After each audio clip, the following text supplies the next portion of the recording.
Good morning, everybody. Very grateful to be here today with this fantastic panel and with all of you. There's so much expertise at Verge Hawaii. I imagine that any number of you guys could be up here today talking about sharing power with community-based renewable energy. But to get us started, I actually have a question for you all. Could you please raise your hand if you're involved in or if you're planning to be a part of developing a CBRE project? Let's see, there are a few of you guys out there. Okay, so we have a challenge for y'all and for everyone who's a part of your community. And that is to work with us. So we're all working together to make sure that this first 8 megawatts of projects in Hawaii is really setting the stage for an extraordinarily successful 64 megawatt next round that's making sure these community-based renewable energy projects are reflecting the values of the communities that they serve. And exactly to that point, systems produce outcomes based on the values on which they're founded. And the policy that enables CBREs for Hawaii puts one value squarely at the center of the agenda, and that's inclusiveness. Inclusiveness for participating in solar, other types of renewable energy, and the savings associated with that, regardless of what your personal household economics are like. So to get us going, I'd like to ask Fred and Maxine to help us with some agenda setting, and each of you to share your thoughts about what are the most important values, the most important ideas that community-based renewable energy projects need to be demonstrating for Hawaii and for its local communities. Sure, well, thank you. I think one of the main values, as you're pointing out here, is that it needs to be inclusive. We need to bring everybody into the picture. We have to have equity. We have to, allow others to participate that haven't been able to participate already. As many of you guys know, we started this transition where a lot of people who were wealthy have been able to participate. If they owned a home, they were able to get rooftop photovoltaics. If they had a credit score above some level, they were able to again participate and then get savings. And for me, that was, it's a bit distorted, to be frank about it. I want to see that everybody actually has that opportunity. The grid was initially a social system where everybody's coming to the grid, taking something from the grid and paying their part. And now where we're at, we have a little bit of a tilt, and we see that tilt come back the other direction and allow others to be included. Well, I sure hope so, and that's the success that I'm shooting for. Maxine. Yeah, thanks. There are a couple thoughts. I mean, one is that I come to this with a particular lens, right, which is the changing climate, and that I think will affect how we make decisions about how we create infrastructure and how heavy that infrastructure is. And certainly engagement is important too. Energy is really in service of the cultural values or goals of a community, right? It's not just for energy's sake, it's a means to an end.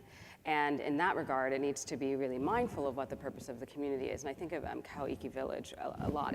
There's a very interesting, I think, story there, which is important for us to consider, which is that the renewable energy choices that were made there were about being able to recreate a community that was very dear to the developer and very helpful for the members of the community that were moving into that space. It was about creating a space that allowed for trust and responsibility and dignity and sense of community, and in some interesting ways, energy was about going slow. It was about connecting, and of course, we're where we are now because energy has been about going fast and going hard and being pretty resource intensive. And so I would say that when we're thinking about culture and values and where energy plays into that, again, it's in service of expressing the community needs and desires. And when creating the new built environment, which is an expression of that culture, we need to keep in mind the communities that are most in need, but also the purposes that they have in creating that renewable energy infrastructure. Thank you so much, Maxine. Now, community-based renewable energy, or community solar is what the policies are often called in other states. It's fundamentally a 50-state marketplace.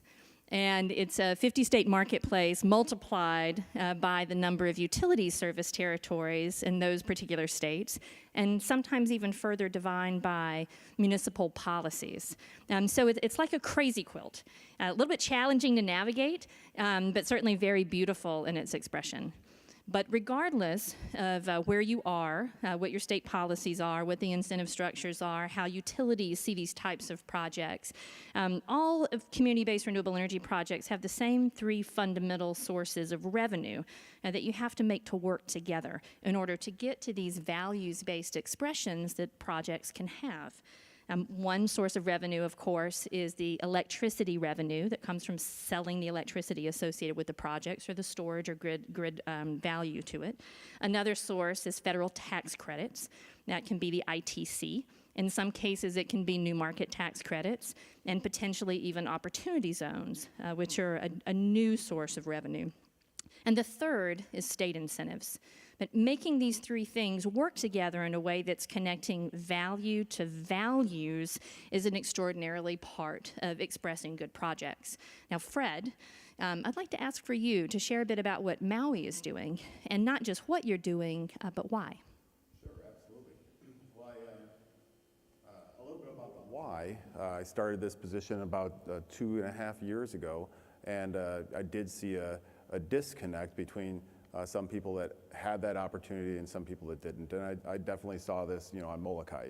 And I thought to myself, well, gosh, how can these people participate? How can we make sure that what we're doing, still serves, everybody that needs it? And when I saw, extension cords going from one house to another, generators connected to the house, no meter installed, I thought to myself, we need to make sure that everybody actually has the right access at the right price and the right opportunities for electricity. So that's a little bit about my why. So now what are we doing and what are we trying to achieve is trying to really realize, let's say a gift that you have from the PUC that says, here's an opportunity. Now, can you make this work, right? And I saw some developers looking at this saying, well, there's not enough in it for me. There's not enough in it for the developer. Why am I going to do this? And I'm thinking to myself as a recovering developer, gosh, you're lazy. This is an opportunity. Again, you just need to figure out what's the right way to make this work. How do you, get those values in there? So the county, has resources that can help make this work, and we can leverage that in a resiliency way. So first, of course, the county has a lot of utility bills. We can participate in this. Many people look at across the country using anchor tenant models. I look at that as I would prefer it to be a fungible anchor tenant. I don't want that anchor tenant just to sit in there and then remove that opportunity for a big portion of participation. So I think, well, sure, the anchor tenant can be there. The county can be there with a good credit rating. You can, on day one, finance, so the program doesn't die on the vine while you're waiting to get participants, while you're waiting to get, say, 90% subscribers, and then you can perhaps meet a condition precedent to start your financing. That's going to be clunky. So you have to find a way to make that faster. Then, of course, the county has land. And as we know, land is expensive, in Hawaii. And that's a big chunk of it, and if you have to pile that in, there's somebody that's got this benefit that's, perhaps outside of the community, not part of it. And so to the extent that the county has resources, we should look at, can we use those at an extremely low cost for this purpose of targeting low to moderate income people to participate in these programs.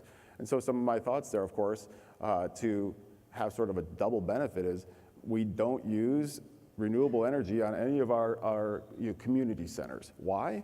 Well, the NEM the Net Energy Metering Program, it wouldn't have made sense because you didn't have a big load there. Right? We didn't have very much energy, but you have all this space. And so I look at this as, well, here's a host facility. Well, does that make is there another benefit? Well, gosh, those are some of the places in a disaster that people will congregate to.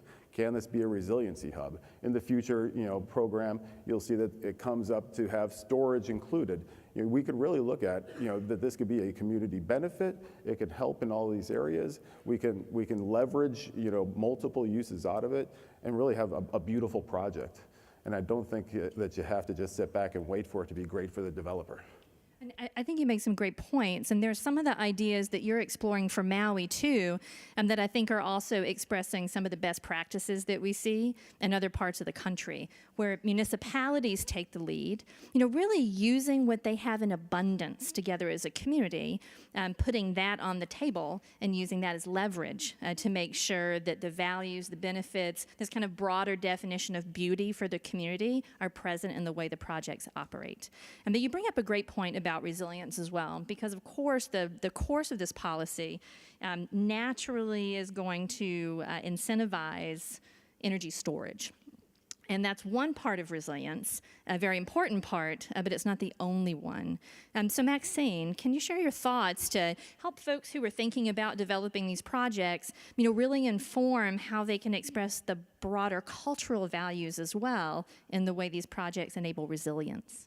Sure, and I'll just take a quick step back. We'll first say that there are so many definitions of resilience now. It's sort of hard to capture one, and it's becoming kind of like sustainability. What do we mean when you say resilience? And if we just take the very bare definition of sort of the ability to rebound after some kind of external shock, a significant shock, then the question is, what are you rebounding back to, and is that possible? And of course, I do climate change. That's the way, and climate justice issues and the law and policy of it. What we understand about climate change is that we are not in a steady state. We probably never really were. It's the climate's dynamic, but of course, this is completely different in that the climate is changing, the rate of change is increasing, so things are moving much more quickly, and baselines are shifting pretty rapidly. So the notion of rebounding, it has to be problematized, right? It's a bit different than what we used to think of rebounding to mean.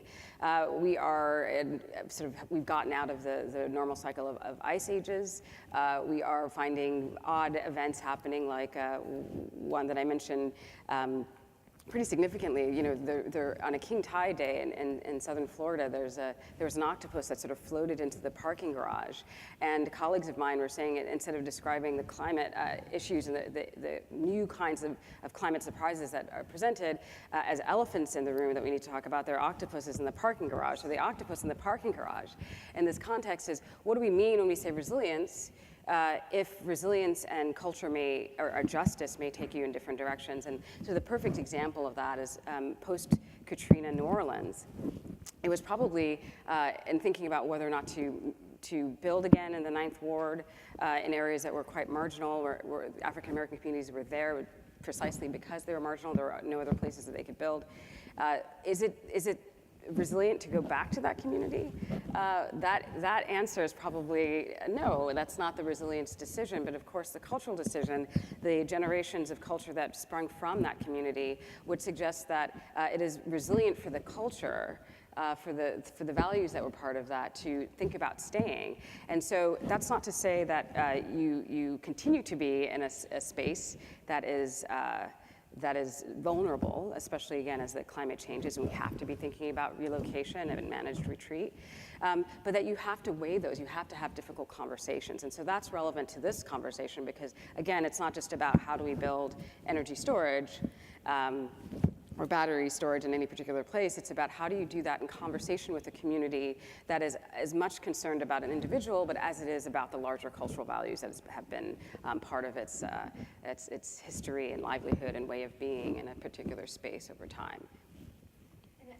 To your point, there's some wonderful tools that are emerging to help communities to do that, and to do it without having to reinvent the wheel over and over again, right? Because the right answers are often very locally driven, based on local culture, based on local needs and priorities. But the way that you get there, you can find a lot of commonality. And the city of Baltimore, where Groundswell is developing a project that incorporates energy storage, pioneered what they call a resilience hub program. And the woman who developed that program is now with the Urban Sustainability Directors Network. There's a wonderful white paper online that they've published, and they have tools and resources available to help other communities approach creating Resilience Hub the same way. And exactly to your thought, Maxine, a fundamental tenet of that program is consultation, so that you're not putting a resilience center with renewable energy, with storage, in a place that people aren't comfortable going to, or maybe a place that's owned or managed by an institution that local people don't trust. trust, so that simple things really matter. And there's some great idea sharing programs that are emerging to help implement. Before we go on to our last couple of questions here, Elaine, I'd like to go to you and see if there are any questions from the sidebar. Thanks. So yes, and one is a little bit more technical, but I'm going to fuse in something that might be relevant for Maxine as well. Obviously, the islands have a very ambitious commitment toward, 100% clean ground transportation very quickly. So wondering if there's an intersection between transportation electrification and community-based renewables, and whether or not there's an ability to help disenfranchised communities through that intersection or that sort of holistic approach. Fred. Oh, you want to try that one? Yeah, go for it. Okay. Well, I think there's a couple different ways to look at that. I have this, let's say crazy opinion that, when we first start talking about the electrification of transportation, that it isn't already preordained that electricity comes from the grid directly. So if they're intersecting through the grid, there's a little bit to pull apart there. But to the extent that these projects could be located, in places where we're also using those resources to charge electric vehicles, it would be a really interesting idea if somehow you could perhaps through that bill charge in different locations throughout the islands and sort of bridge that economy across from community-based renewable energy to transportation, but not necessarily have to do it at your home. Because I think you would definitely have that ability, of course, if you're charging at home, to have that that benefit. But for many people, you might not have the opportunity to charge at home. What we did see on Maui is that a good chunk of the people who currently participate in our electric vehicle charging station there, the EV Ohana system, need that network because they also don't have a place to charge. People thought that electric vehicles are this thing for all of the wealthy people. They're only the ones using it, but that wasn't what we found. So I think it's something to explore and see if there's a way to make that work. And it's a great extension of this whole idea of sharing power. Because ultimately, that's a fundamental goal and a fundamental potential of community-based renewable energy. And you can think about how you express that idea of sharing power. To me, it's very simply, how do we use our energy systems? How do we use our knowledge, expertise, and technology, as a way to live up to the challenge to love our neighbor as ourselves. Sharing power can be in the way the project finance structure comes together. Fred has put an idea on the agenda that's using the municipality itself as an anchor off-taker, as an anchor tenant. There are other approaches, like the one that we're using, that treat the project financial structure as a little utility instead of a big rooftop, kind of taking consumer credit scores off the table as an obstacle for the get-go. There are important ideas about sharing power when we think about subscription structures. There are options to use voluntary consumer cross-subsidies, so your low-income customers in for free, essentially, with market rate customers serving as your anchor tenant. And then there are ideas for how you share power with the governance of the project itself. What kind of community benefits are you baking in to contractual structures, and what kind of benefits are you baking in from a project performance requirements perspective, particularly when you're putting your land up and you have the ability to drive those kinds of requirements in from a contractual perspective. And so, Fred and Maxine, I'd like to ask each of you, to share a couple of closing thoughts before we go to a final question, if we have a little time here, for how these projects need to share power, both from a transactional perspective, but also in terms of sort of governance. Yeah, I think I'll just reiterate that conversation is going to be important, having people at the table right at the outset, and not have it sort of be a decorative piece of that process, but actually a really core one. It seems to me, from my understanding of the way renewable energy rollout is happening in Hawaii, which frankly I want to say that the equity discussion is happening, and the community-based discussion is happening in a really robust way, and that's something to celebrate, and is actually a great model for other places that are similarly situated and need to know how to do this well. So I want want to say that's a good thing and then to continue to incorporate these processes and streamline them so that they become more of a gatekeeping role than one that's thought about afterwards. In other words, the first question is this systemic and sufficient in order to serve the entire community, and not see the low income as one element of it, but actually a core part of what makes this the fabric of this entire state, and certainly island by island. So that consultative process will be key. Thank you, Maxine. Fred. I think sharing power, I kind of think about the statement. I think, the power that individuals can have in this is, especially in the market like this, is that you start to get to make a choice. You get to say, some of that hedging in the future, or some of that fuel that is going to be used, I'm choosing that it's going to be from this community-based renewable energy project. And that's going to give people some amount of control. The structure that we currently have pushes all of the risk to the ratepayer, without the ratepayer really being able to make many choices.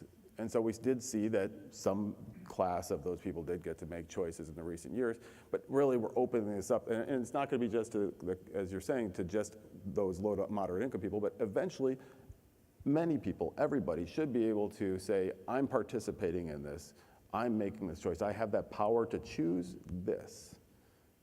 Well, and ultimately, it is an extraordinary way for our energy systems, by becoming more distributed, and distributed in a way that's more economically equitable as well, to be able to meet the local needs of a community or of a people, and also to be integrated in a way that's very appropriate in terms of the place, reflecting place-based values. So we have 2 minutes and 30 seconds left. Elaine, is there one more question from the sidebar you'd like to throw our way? It's interesting because we had a virtual poll that surveyed those online about do you have community power, like community solar, community wind, community storage in your local area? And 0% said, yes, I get my power from local community choice aggregators or another community power program. 8.3% said, yes, but I don't use it. And 58.3% said no. And 33.3% said don't know. So clearly, a lot of our audience is not engaged in this. Our audience is from all over the world, so some of it may not be as applicable, but the point is really more a question of how do you get more adoption? How can we get more engagement?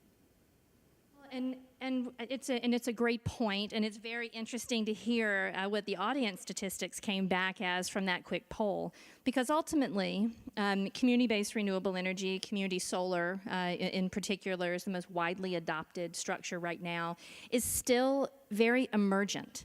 There may be 150 projects in the entire United States available today. So for some folks who aren't aware or who aren't participating, it may just be a matter of it's not legal in their state yet. Or it may be a matter of it's legal, but there's only one project and it's serving 7.5 households. But I think that for Hawaii, but, particularly with the extraordinary leadership goals that the state has set for climate and for clean energy, it's an opportunity to pioneer how your neighbors elsewhere on the mainland can do this work and do it even better. Not only because of the extraordinary thoughtfulness of leaders like Maxine, who challenge us to think bigger about what community power means, leaders like Fred, who are leading the way, leveraging the abundance and the strength of a municipality to set the play and to challenge others to follow with high road projects as well. But with what you're going to be able to do here with energy storage, that's far beyond what's feasible economically in other marketplaces. So I look forward to being back at Verge Hawaii in coming years and have those statistics through the roof. Maybe not people who are using it, but definitely people who want it. And to hear all about how Hawaii is setting the play for every other state to follow. Thank you, guys.